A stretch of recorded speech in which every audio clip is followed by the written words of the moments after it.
Assalamualaikum. Today I will explain brachial plexus. Brachial plexus provide motor and sensory innervation to the upper limb from the ventral ramus of C5 through T1 spinal nerves. It consists of 5 roots from C5 to T1, and roots are present between the scalene anterior and median muscles. Roots have anterior ramus and posterior ramus. Posterior ramus provides the intrinsic muscles of the back. They are also called the paravertebral. Next, it has 3 divisions, 3 trunks, upper, middle, and lower, and 6 divisions, 3 anterior and 3 posterior. These both are present in the posterior triangle of the neck. Next, we have 3 cords, lateral, posterior, and medial, covered by the axillary sheath in the axilla associated with the axillary artery. Next, the C5 spinal nerve independently gives the dorsal scapular nerve, which innervate the 3 muscles, rhomboid major muscle and rhomboid minor muscle and levator scapularis muscle. Next, C5, C6 and C7 collectively gives the long thoracic nerve, which innervates the serratus anterior muscle. Next, we have the upper trunk. Upper trunk have 2 extra divisions: suprascapular nerve, which innervates supraspinatus and infraspinatus muscles, which are the muscles of rotator cuff, and next is the nerve to the subclavian muscle. And the anterior division of upper trunk and the middle trunk form the lateral cord. All the posterior divisions make the posterior cord, and the anterior division of the lower trunk will make the medial cord. The lateral cord. Lateral cord have 3 further branches. First is lateral pectoral nerve, which innervate the pectoralis major muscle, and next the lateral division of the median nerve and musculocutaneous nerve. Musculocutaneous nerve innervate 3 muscles: BBC brachialis muscle, coracobrachialis, and biceps brachii, which are the muscles of the anterior compartment of arm. Next, we have the posterior cord. Posterior cord gives 4 divisions. First is subscapularis nerve, which innervates subscapularis muscle and teres major muscle. Next, thoracodorsal nerve, which innervate latissimus dorsi muscle. And next is axillary nerve, which innervate deltoid muscle and the teres minor muscle. And next is radial nerve. And next we have medial cord. Medial cord have further 5 divisions, 5 branches: medial division of median nerve, median pectoral nerve, musculocutaneous nerve of arm, musculocutaneous nerve of forearm. Assalamualaikum. My name is Shahrokh Tariq. Today's my topic is damage to musculocutaneous nerve and damage to long thoracic nerve. First of all, we discuss about the musculocutaneous nerve damage. If musculocutaneous nerve is damaged due to any tumor or infection, there will be inability of reflex of arm. There is an ability to flex the arm, inability to supinate. Supination is the process performed by 2 muscles. Supinator muscle innervated by radial nerve, and brachio bicep muscle is innervated by musculocutaneous nerve. There is also disability in the function of bicep and tricep, and loss and sensory loss from lateral forearm. And now we discuss about the damage of a long thoracic nerve. When the long thoracic nerve is damaged, it can paralyze serrate anterior nerve, which leads to the phenomena called gagging of scapula. Winging of scapula. There are many causes of damage of the long thoracic nerve, but it can be categorized in 3 categories: non-traumatic, traumatic, and iatrogenic. Now we discuss about the non-traumatic injury. This include viral illness such as influenza, tonsils, bronchitis, and allergic drug reaction, and muscular dystrophy. Now let's discuss about the traumatic injury. It includes traumatic injury include sudden scapular depression, respective arm movement such as seen in athletes and household activities such as digging and car washing. Now we discuss and it is also due to the prolonged sleeping in the bed due to with abundant arms. Now we discuss about hydrogenic injuries. Hydrogenic injuries include the use of a single axillary crutch, mastectomize axillary node, dissection, and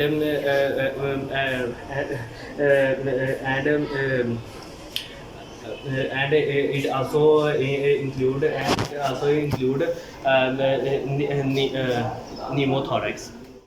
So without wasting time, let's discuss about the arm. Arm is the sequence of the fracture of the humerus from proximal to distal. For example, if there is a fracture at the surgical neck of the humerus, then axillary nerve is damaged. If there is a fracture at the mid shaft of the humerus, then radial nerve is damaged. If there is a fracture at the supracondyle part of the humerus, then median nerve is damaged. If there is a fracture at the medial epicondyle of the humerus, then ulnar nerve is damaged. Thank you. Assalamu alaikum, my name is Talha Arshad. Today we will talk about radial nerve damage and ulnar nerve damage. If the mid shaft of the humerus is damaged, then the radial nerve is damaged. We have a mnemonic called ARMO.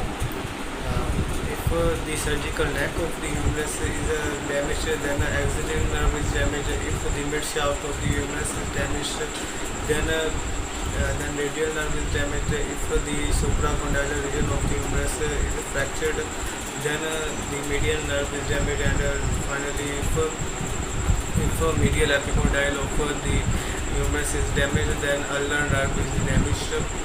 If radial nerve is damaged, then there is a wrist drop and finger drops. So there is a loss of extension. If a person have a wrist drop, then there is loss of extension in his This is due to repetitive use of supination and pronation, which use mechanics use screwdriver repetitively. Then there is a use of supination and pronation. Then there is a loss of wrist drop and radial nerve damage. This is also known as Saturday night palsy, Monday morning palsy, or honeymoon palsy. Saturday night palsy in which we sleep with arm over the chair, then over radial nerve is irritated and damaged, then we have Saturday night palsy. And if there is a loss of extension of arm and elbow due to this radial nerve is damaged. And what will happen if ulnar nerve is damaged? There is two types of lesion: proximal lesion of ulnar nerve is occurred when the medial epicondyle of the humerus is damaged. Then there is proximal lesion in the ulnar nerve and distal lesion of the ulnar nerve. Then when a person fall with stretch or overstretched his arm, then hook of the hamate is damaged. Then there is loss of sensation over ulnar, where ulnar nerve takes nerve supply.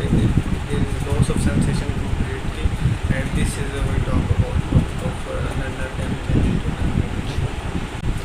When the medial epicondyle of the humerus is damaged, then there is proximal lesion in the ulnar nerve and distal lesion of the ulnar nerve. Then when a person fall with stretch or overstretched his arm, then hook of the hamate is damaged. Then there is loss of sensation over ulnar, where ulnar nerve takes nerve supply. There is loss of sensation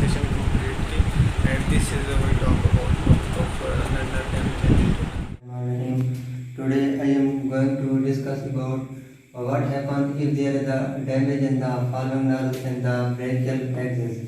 First of all, if we discuss what happens if there is a damage in the median nerve. There are two lesions in the median nerve. If there is a damage in the supracondyle region, then there is a proximal lesion. If there is a carpal tunnel syndrome, the syndrome in which compression of the median nerve takes place, then there is a distal lesion.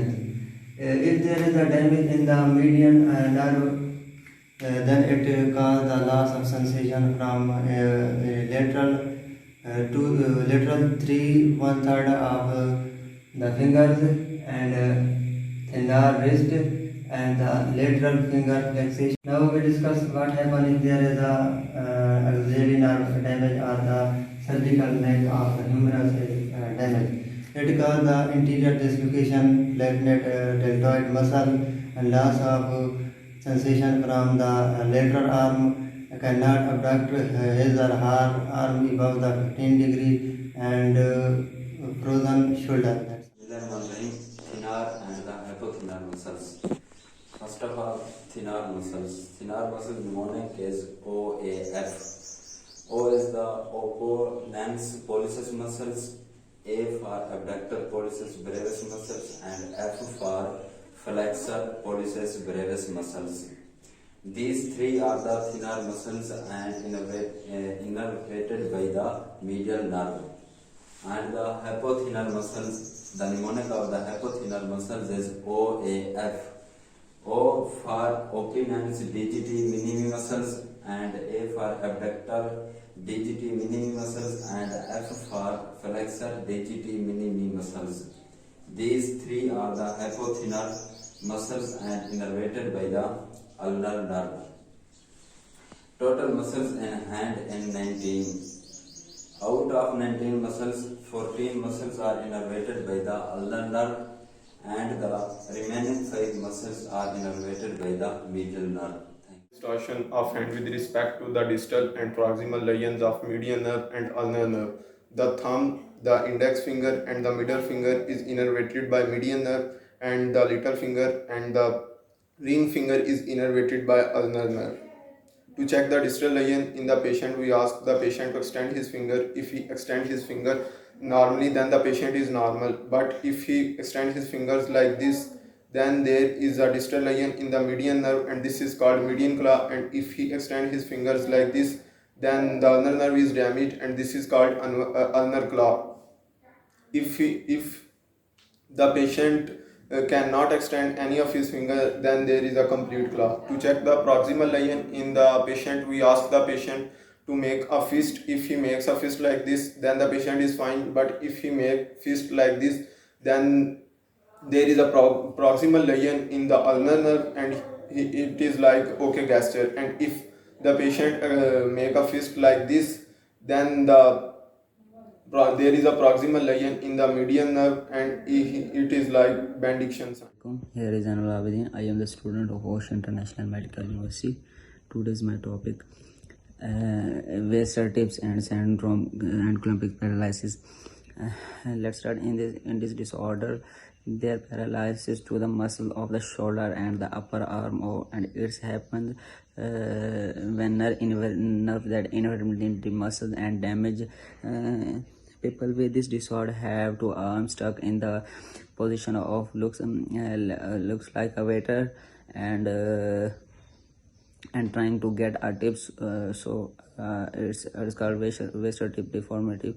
And clumpic paralysis is a rare type of birth injury to the nerve around the newborn's shoulders, known as brachial plexus, and most type of the brachial plexus injuries affect the shoulder and upper arm, affect the movement of. Assalamu alaikum. Today I will talk about rotator cuff muscle. Each one of these muscle is part of the rotator cuff and plays an important role. The first, supraspinatus muscle innervated by suprascapular nerve. Second, infraspinatus muscle innervated by suprascapular nerve. Third, the teres minor muscle innervated by axillary nerve. Fourth, subscapular muscle innervated by subscapular nerve. Now I will talk about function of supraspinatus muscles is abduction of arm between 0 and 15 Celsius. Infraspinatus muscle in external rotation of arm.